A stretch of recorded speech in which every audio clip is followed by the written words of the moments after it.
Rema hari ini, Yeremia 29 ayat 12-13. Dan apabila kamu berseru dan datang untuk berdoa kepadaku, maka aku akan mendengarkan kamu. Apabila kamu mencari aku, kamu akan menemukan aku. Apabila kamu menanyakan aku dengan segenap hati.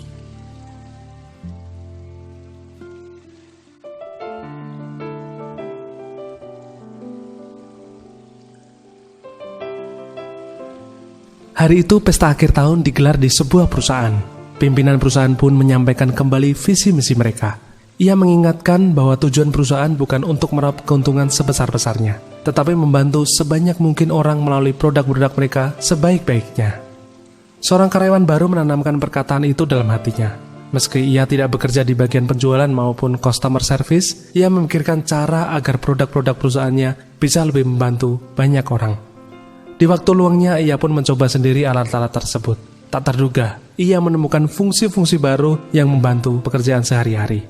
Ia pun membuatkan video demonstrasinya secara sederhana dan mengunggahnya di internet.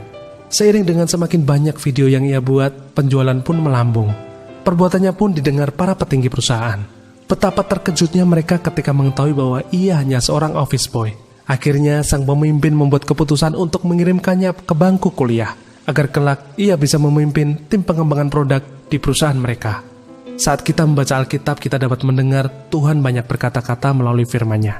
Terkadang Dia berkata untuk menghibur dan menguatkan. Terkadang Dia berkata untuk menegur, menyatakan kebenaran dan mengoreksi hidup kita. Di antara semuanya itu, Tuhan pun sering menyatakan kerinduan hatinya. Namun, seberapa serius kita menanggapi dan menerapkannya dalam kehidupan kita? Satu hal yang perlu kita tahu, meski baptisan dan bahasa roh adalah karunia ilahi, Tuhan tidak memberikannya begitu saja tanpa tujuan atau untuk keuntungan pribadi kita. Alkitab jelas mencatat bahwa karunia roh diberikan untuk kepentingan bersama dalam 1 Korintus 12 ayat yang ke-7 dan untuk membangun jemaat dalam 1 Korintus 14 ayat yang ke-12. Oleh karena itu, sungguh-sungguhlah mencari Tuhan dan kehendak-Nya, maka Sang Sumber Ketahanan akan memperlengkapi kita dengan Roh Kudus-Nya dan menolong kita dalam membangun ketahanan dalam segala aspek hidup kita, sehingga kita pun bisa membangun hidup orang lain. Sudahkah Anda sungguh-sungguh untuk mengalami Roh Kudus dalam hidupmu? Mengapa? Lalu, apakah yang menjadi komitmenmu untuk bisa menerima pencurahan Roh Kudus itu? Bagaimana usaha saudara dalam menanggapi pesan firman Tuhan?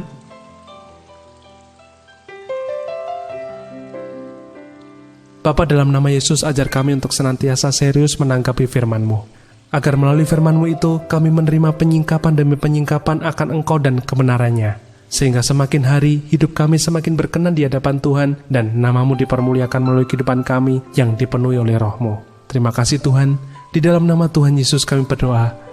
Amin. Pencurahan Roh Kudus hanya diberikan kepada yang benar-benar serius menanggapi pesan firman Tuhan.